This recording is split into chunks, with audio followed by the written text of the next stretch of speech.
Ei, sou eu, Bernardo Vilela, mais uma vez pra vocês. E não é uma vez única, né? É o primeiro vídeo do ano, então a gente tem que comemorar. Antes de começar o verdadeiro assunto desse vídeo, eu quero agradecer pelo ano que passou e desejar pra vocês o melhor ano. E já pedir pra se inscrever pra gente começar o ano com o pé direito. Enfim, já começar com mais inscritos, já começar a divulgar mais pros amigos, pros colegas, compartilhar, comentar, falar assim, gente, esse garoto é legal. E aí, mandar, e aí já começar o ano incrivelmente bem. Bom, indo direto ao assunto, eu fui ao Festival do Rio. E o Festival do Rio, pra quem não sabe, é um festival que acontece aqui no Rio de Janeiro, que, enfim, reúne o melhor do cinema nacional e alguns filmes internacionais também. Tem curta, tem documentário, tem longa, tem, enfim, tem curta documentário, tem longa documentário, tem tudo. E ele é muito importante pra fomentar a arte. Ele gera bastante dinheiro, ele gera bastante emprego, tem muitos voluntários. É um festival bem conhecido, pra quem não sabe. E esse ano o festival foi feito a partir de financiamento coletivo. Então, ele não teve a ajuda governamental precisa que teve nos outros anos. E ele recorreu... Ele não, né? A equipe do festival, enfim, quem normalmente produz o festival, recorreu ao financiamento coletivo. E graças a Deus, com o financiamento, com as pessoas ajudando, o festival conseguiu acontecer.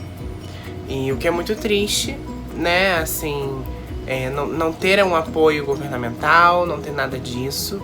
A mesma coisa aconteceu com o Animamundi, que também é extremamente importante.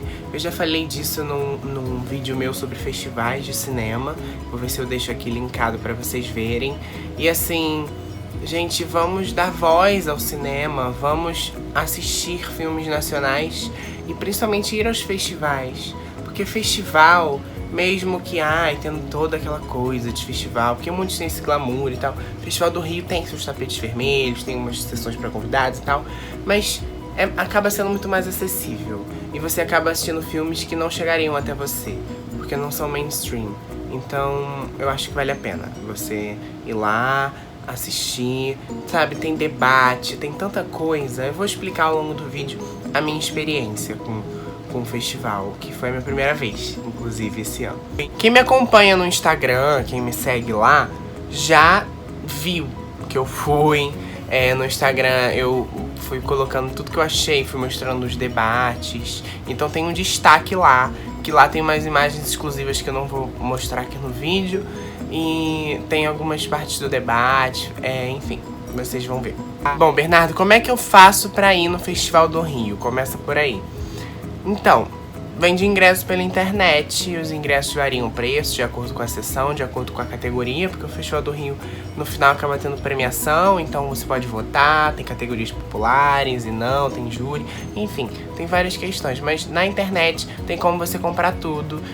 Se não me engano, eu acabei vendo até no ingresso.com que tem pacote pra você comprar, 6 sessões, sabe, tem esses pacotes. Eu não comprei, nossa, eu sou um blogueiro, não, é porque eu conheço gente ali de dentro, e aí eu consegui entrar como convidado em algumas sessões, e então valeu a pena. Os filmes e curtas-metragens que eu assisti foram da categoria Premier Brasil Debates. Então, como é que acontece? Como é que funciona essa categoria? Essa categoria, você mostra os filmes, os curtas, tem como uma pessoa de fora comprar, né? Não é só para convidados essa categoria. Então tem como outras pessoas comprarem, mas também tem os convidados. E aí você senta, você assiste o filme e depois tem um debate. Com normalmente diretor, produtor, elenco. Tem bastante gente do elenco, inclusive. Lá nos meus stories você pode ver que teve bastante gente ali, eu mostrei os debates, então lá você vai assistir. E foi bem interessante, porque eu acho legal essa experiência, porque tipo assim, você assiste um filme e às vezes você quer comentar com alguém e essa pessoa ainda não assistiu e não é um filme muito divulgado e tal. E não, nesse caso tem as pessoas que fizeram, olha isso, olha essa experiência que única. Você consegue conversar com as pessoas que tiveram a ideia daquele filme. e sabe? E são todos filmes excelentes, sabe? São funcionários, né? Funcionários assim, as pessoas que fizeram o filme são profissionais de alta categoria, sabe? São ótimos profissionais e, enfim, é muito legal você ter essa experiência. E assim, é muito legal também quando você vai com algum amigo, alguma amiga, porque aí vocês conseguem debater ali enquanto o filme tá rolando e tal. E enquanto tá rolando o debate, vocês também conseguem, sabe? Vocês conseguem dialogar, é legal você ver as opiniões das outras pessoas que estão na sala de cinema. Então, eu acho que essa experiência acaba sendo muito única, acaba sendo muito ímpar, assim, tipo, você chegar e você conseguir falar com aquelas pessoas que fizeram parte daquele filme, de todo o processo do filme, mais o elenco, que encarnou realmente o personagem, entendeu o que o personagem estava sentindo, enfim, é demais, né? Eu acho demais. Agora eu vou falar pra vocês como é que foram os meus dias. Eu fui 3 dias no Festival do Rio e eu vou resumir mais ou menos esses dias pra vocês, os filmes que eu vi, o que eu achei desses filmes, as minhas experiências. Tem até algumas coisas meio engraçadas.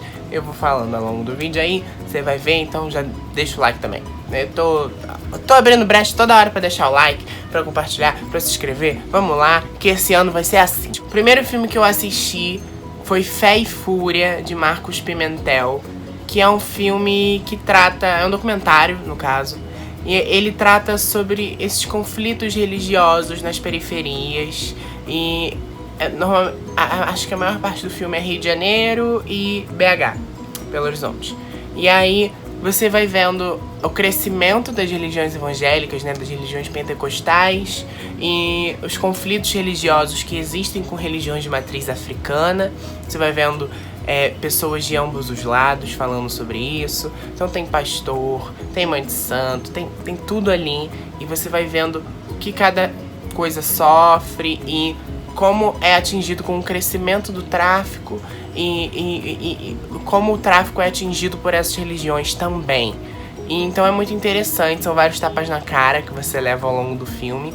E assim, quando você vai até o filme, se você já tem bastante conhecimento, assim, você consegue ter uma ideia do que o filme vai falar, no sentido de, vai falar da discriminação das religiões, principalmente de matriz africana, nesses conflitos com religiões cristãs e como é que funciona isso tudo. Mas não, você vai vendo a relação que essas duas religiões têm dentro das favelas, como funciona uma certa segregação, uma certa negligência de algumas partes, como o tráfico é atingido. Então são outras questões que também são abordadas. Então o filme é excelente. Lembrando que nessas categorias, nesses filmes todos que eu vou falar aqui, são filmes que são de júri popular. Então a gente pode votar nos filmes que a gente achou melhor, assim. E, enfim, esse ganhou minha nota máxima. Eu não me lembro quais são as categorias que você pode votar, mas eu me lembro que esse ganhou uma nota máxima porque o filme foi excelente, o debate foi excelente. E eu achei muito triste porque tava vazio. Assim, a sala não tava tão cheia assim, mas eu acho que é porque é documentário, as pessoas não veem muito, é um pouco complicado. É isso que eu falo, gente, a gente tem que dar apoio pra todo mundo. E assim, às vezes é um filme que a gente não dá muita coisa e a gente descobre que é um filme excelente. Fé e Fúria eu já tava com vontade de ver por conta do tema e eu me surpreendi ainda mais. Nesse dia não teve, que eu me lembre, sessão depois da minha, porque normalmente eu ia nos filmes das 4 horas e saía às 6, porque eu acho que às 6h30, 7 horas, por aí, tinha 7 horas, eu acho que tinha os tapetes vermelhos depois. Então ia a galera famosa, jornalistas, tirando foto e tal. Mas nesse dia eu fui na sessão da 1, então eu não pude ver isso, mas nos outros dias acabou que eu fui na sessão das 4, então calma que eu ainda vou chegar lá. No segundo dia, eu acabei vendo um curta e um filme, que, enfim, um seguido do outro, no caso. E também eu achei ótimo. O curta, ele é Enraizada, que é de Thiago Delácio. Que é um curta bem curta mesmo, é super curtinho mesmo. Que conta a história de uma senhora nordestina e ela falando das raízes dela dentro de uma floresta. Eu acho que é uma floresta. dentro de uma floresta, falando da casa dela, como ela foi atingida, assim, fala da Odebrecht.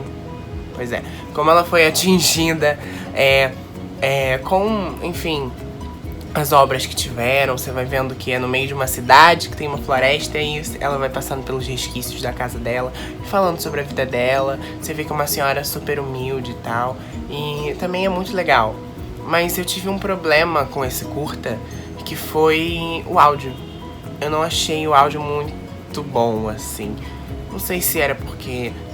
Eu não sei, na verdade, porque não dava pra entender muito o que a senhora tava falando. E eu acho que ela tava falando era super importante. Quando eu entendi, eu ficava, meu Deus, sabe? E você vê outras realidades também. Mas o meu único problema foi realmente com o áudio. E o filme que eu pude assistir foi um filme da Sandra Kogut, que fez Mutum, fez Campo Grande. Foi o Três Verões, que tem no elenco a maravilhosa Regina Casé, tem Gisele Frois, Rogério Frois, Otávio Miller. É um elenco super legal. Tem Jessica Ellen, que agora tá nessa novela Amor de Mãe, que inclusive é ótima. Assistam. Na verdade eu não vejo tanto, mas o que eu vi eu achei excelente, então assistam. A história do filme, na minha opinião, é um pouco mais complexa de se falar. Porque o filme, ele não é nada do que aparenta, sabe? Não pode dizer muita coisa. Mas o que dá pra falar é que a personagem da Regina Casé, ela é a caseira de uma casa de praia de uma família muito, muito, muito rica. E, enfim, acontece na época da Lava Jato, isso é importante falar. E são três verões que, principalmente as pessoas negligenciadas, as pessoas que trabalham naquela casa passam depois que acontece alguma coisa muito grande com aquela família e desestrutura todo mundo. E aí você vai acompanhando 3 verões seguidos com as pessoas tentando resolver aquilo ali. Eu sei. Tá, a sinopse é essa. Mas, gente, o filme é muito mais profundo do que a gente imagina. Ele fala sobre os figurantes, sobre as pessoas que a gente não vê diante de certos escândalos que acontecem na mídia. O que acontece com as pessoas que trabalham pra eles? Ficam sem dinheiro? O que acontece? E aí você vai vendo, inclusive, como esse filme tem uma certa ligação com essa coisa da Lava Jato, com, esses políticos que acabam sendo presos, enfim, empresários e tal. Tem até uma coisa que a Sandra, ela falou no debate que foi muito engraçado, que eles foram ver a locação do filme pra ver aonde ia se passar o filme. Acho que foi em Angra dos Reis que eles filmaram, mas eu não sei, acho que foi pelo Rio de Janeiro mesmo que eles foram ver a locação. E assim, tinha muitas pessoas em situação de tipo prisão, né? Muitos políticos, muitos jogadores de futebol, muitos empresários que estavam presos ou tornozeleira eletrônica dentro das casas. E aí ela ia filmar, e sabendo que o filme falava sobre isso, esses moradores se reuniram e fizeram uma manifestação pra poder o filme não ser gravado ali naquele condomínio que eles tinham escolhido, porque ia demonstrar a realidade daquelas pessoas. Só que assim, é uma realidade... Gente, olha só. As pessoas que estavam presas, as pessoas que tinham feito besteira, que estavam tornozeleira eletrônica, fizeram uma manifestação porque eles não queriam que demonstrasse essa realidade deles no cinema. Gente, olha isso. Eu fiquei muito chocado quando ela falou isso. Eu achei muito doido. E sobre a Regina Casé, eu tava doido pra ver a Regina. Eu sabia que ia ter debate com o elenco e tal. E a Regina foi a única do elenco que não foi. Eu fiquei muito chateado porque... na verdade, ela tava hospedando uns indígenas na casa dela, porque o marido dela tava lançando um filme no Festival do Rio. Eu tava no Cine Odeon. Ele tava lançando esse filme lá na Gávea. E aí, ela foi com ele, porque ela tava hospedando os indígenas que fizeram parte desse filme e tal. Então ela foi pra sessão do marido e não do dela, porque no dia anterior tinha sido a realmente estreia, né? O tapete vermelho do filme dela. Eu fui no dia seguinte. Mas aí, enfim, tinha o resto do elenco. Depois que eu saí da sessão, tava tendo o tapete vermelho do filme do Babenco, que inclusive eu tinha conseguido pra entrar, pra assistir lá no tapete. E assim, é muito doido, gente, você tem que fingir super costume.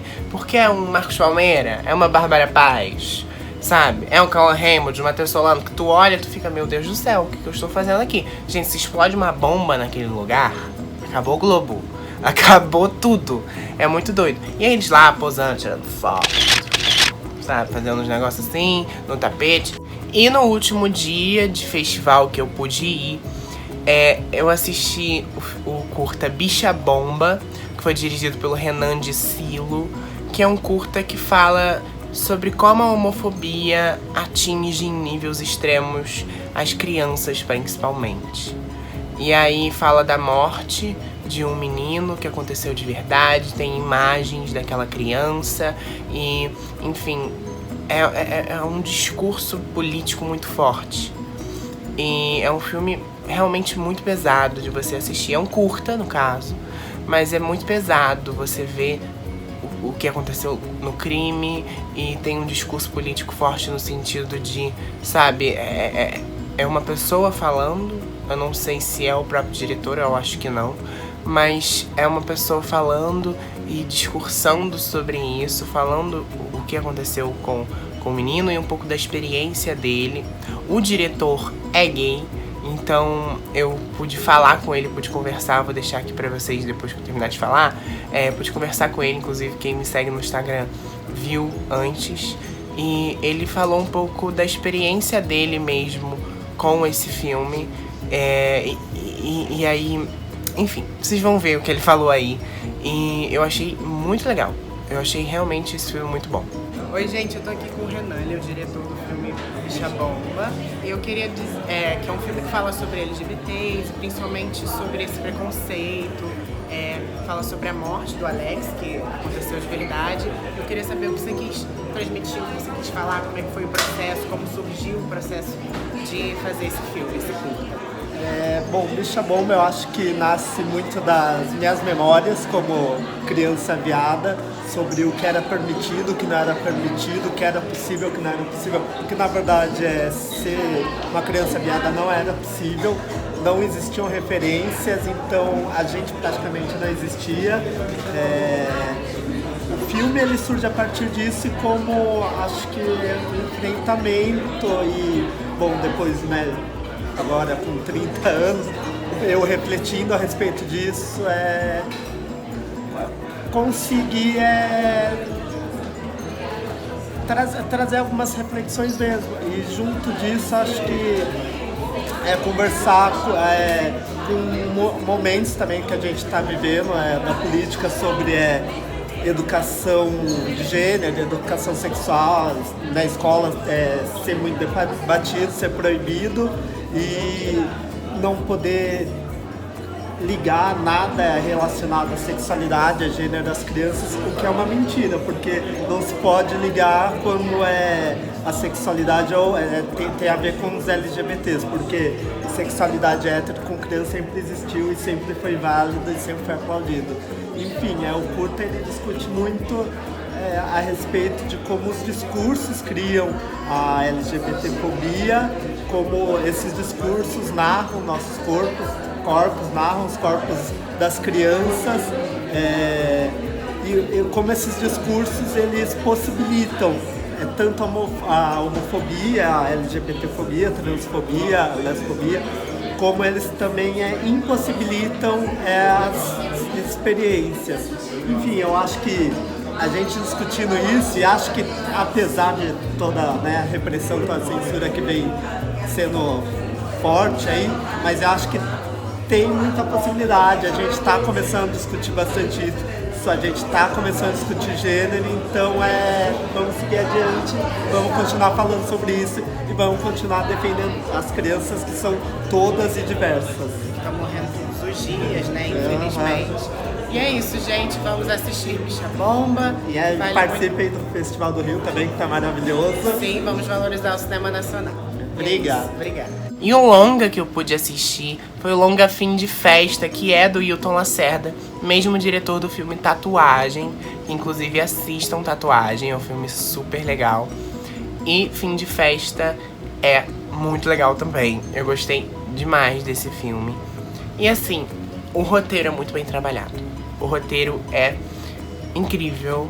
E assim, a história fala bastante sobre a classe média desconstruída de Recife, sabe? Aquela pessoa que teve tudo na vida, que, sabe, super desconstruída. Tipo barrenses, sabe barrenses aqui do Rio de Janeiro? Os barrenses desconstruídos, pensa. Então é meio que isso, sabe? Dá uma exagerada na militância, mas que no fundo tá certo, de certa forma, em algumas questões. E aí, enfim, fala um pouco sobre isso, mas fala também sobre violência policial, fala sobre o papel da imprensa dentro de um crime, porque uma francesa que vem ao Brasil é assassinada no Carnaval de Recife. E fala sobre esse pós-carnaval, né, depois da quarta-feira de cinzas, e aí o quão se entrelaça a história dela com a desses jovens e do pai de um desses jovens, que é policial e tá cuidando do caso. E aí você vê muito sobre certas hipocrisias da sociedade e certas realidades. Você vê uma diferença do tratamento com o branco, do tratamento com o negro, sabe? Você vê um policial, sabe, que, enfim, combate o crime, mas ao mesmo tempo gosta de chegar em casa e fumar um baseado, entendeu? Tipo, você vai vendo algumas questões complexas, sabe? Algumas questões que te fazem refletir, que te fazem pensar qual é o papel da polícia, qual é o papel dos jovens, como desconstruir. Fala um pouco desse clima pós-eleições, porque o filme foi gravado nesse momento que o Brasil passou, em 2018. Então, fala muito sobre esse clima, como a sociedade acabou sendo um pouco polarizada. Então, é um filme extremamente interessante de se assistir e de se entender os personagens, de se entender a história. Esse filme, inclusive, eu acho que foi o maior debate que teve, assim, pelo menos na minha opinião, porque foi um debate com o maior elenco e, enfim, os personagens são tão complexos que eu acho que o debate demorou muito. E depois que eu saí, tava tendo o Tapete Vermelho de Carlinhos e Carlão, que é um filme do Luiz Lobianco. E aí, enfim, também chamou vários convidados. Tinha uma galera do Porta dos Fundos, tinha do Vai Que Cola, né, que ele faz também. Tinha umas drags, porque eu acredito que nesse filme ele faz uma drag queen, se não me engano. Então tinham várias drags conhecidas. Tinha uma, Ravena Creole, que ela faz daquele canal Dragse. Então tinha. Eu até conversei com essas drags ali que elas estavam lá na porta. Eu até conversei um pouco com elas e depois saí, porque eu não fiquei pro Tapete Vermelho. E aí, enfim, essa foi a minha experiência em geral com o Festival do Rio. O que eu tenho pra concluir disso é que o Brasil tá cada dia mais melhorando como se fazer cinema, sabe? A gente, em geral, né, as pessoas não dão muito valor pro cinema nacional, mas tá cada dia mais impecável, cada dia mais roteiros complexos, sabe? De diferentes formas. Eu pude ver documentários, eu pude ver curtas, pude ver longas, cada um da sua forma, sabe? Se antes a gente falava, o Brasil sempre faz a mesma coisa, é sempre filme de sacanagem, filme comédia, pastelão. Não é assim, não é assim. De verdade, gente. Tem cada filme sensacional. Pra mim, 2 melhores filmes do ano, no meu top 3, 2 do ano de 2019 foram brasileiros. A Vida Invisível e Bacurau. Meu Deus, gente.